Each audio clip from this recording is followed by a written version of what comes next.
first question I've got up goes back to the beginning for you, I guess, as well. Did you have any second thoughts in disclosing to your employer?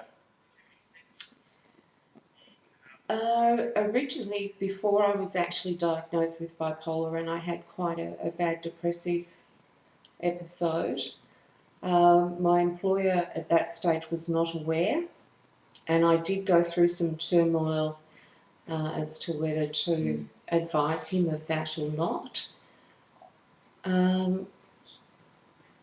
I think the biggest fear is that you'll have a negative feedback on it, and that it will perhaps put your position in jeopardy. I was already in that position, so that's where I found it a bit harder coming out with something after the fact. But in relation to going into a new position, no, I've not had any second thoughts about it. Interesting. The follow-on question from that is also, how did you feel when first approaching your employer with an issue? It's a little unnerving, but I got more confidence as time went on. But that first time when I had to go to my boss and say, look, do you mind if I leave early today?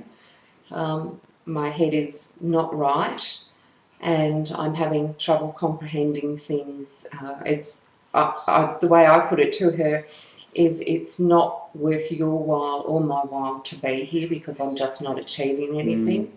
And she was fine with that. I know one of our viewers who's tuning in, Marshall's done a lot of work on presenteeism, and I think he'd probably strongly agree with that one about that idea of being present but not active. Yes, that's right. Yeah. And I think, when we're locked into 9-to-5 jobs, people are really stuck. But if they know they can't concentrate, or even if they're just physically fatigued, that when people can't just put their hand up and say, look, it's not, as you say, not worth your paying me to be here. I think it's great that you've been able to negotiate those outcomes. Absolutely. And leading on from that as well, we've got a nice series of questions. How much will you disclose to the employer? And in line with that, would you encourage other people with a mental illness to disclose to their employers? I think that the first question there about what you disclose is an interesting one, because it comes up a lot for people with mental illness, whether, Sophie's done a lot of work on disclosure, and we really, I guess, advise normally around sort of the middle ground of saying, that yes, there is a health condition that has these particular requirements, but not necessarily saying what the diagnosis is, depending on levels of comfort. And your position, from my understanding, is more that you've said you've got bipolar from the get-go, really, haven't you? Yes. Yeah. And in addition to that, I've also given a basic indication of what they might see me present, how I might present at different places within the illness, without going into too much information, because otherwise, or what I've previously found is that people second guess otherwise. She's angry. Oh, that must be her illness. No, you've done something wrong. Like this. Or, you question something. Oh, is she paranoid? Well, no, I need to know that to finish the work you asked me to do. Yeah. And things like that. So basic, but a bit of an indication of how you might present at different times, and that at times I may present like this, and other times it's not a part of my illness. So it's really hard for bosses actually to differentiate between, is she upset because I've said or done something, or is she upset because her illness is a bit unstable at the moment? And people say that a lot, don't they, with people with mental illness, that every time they have a bad day, it's put down to their illness rather than to just a normal bad day. And it doesn't just apply to bosses, because my mum's very much like that. If I challenge her on something, obviously I'm not very well. Yeah. Next question.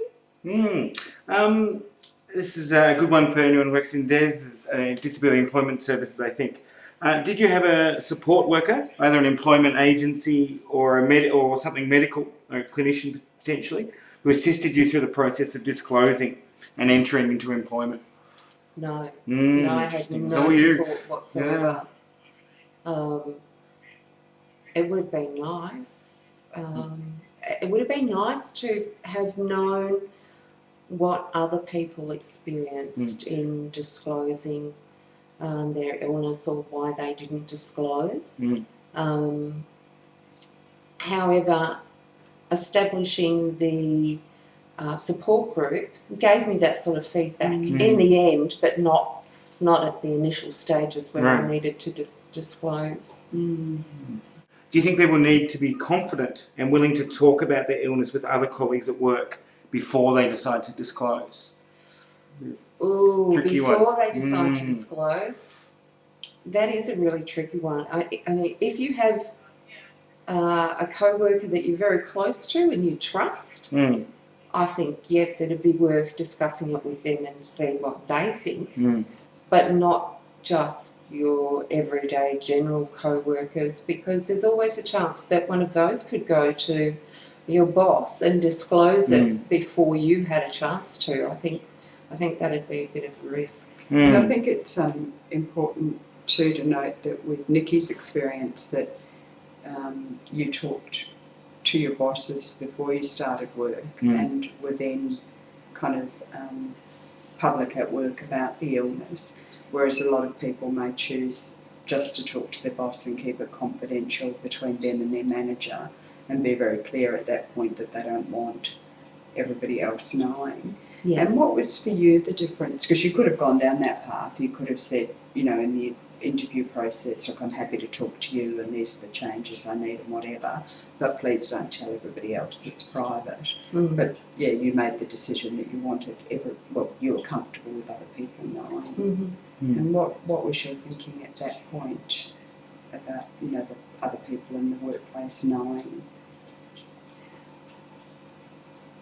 I think due to working as a mental health advocate, I was very, very quick to tell other people.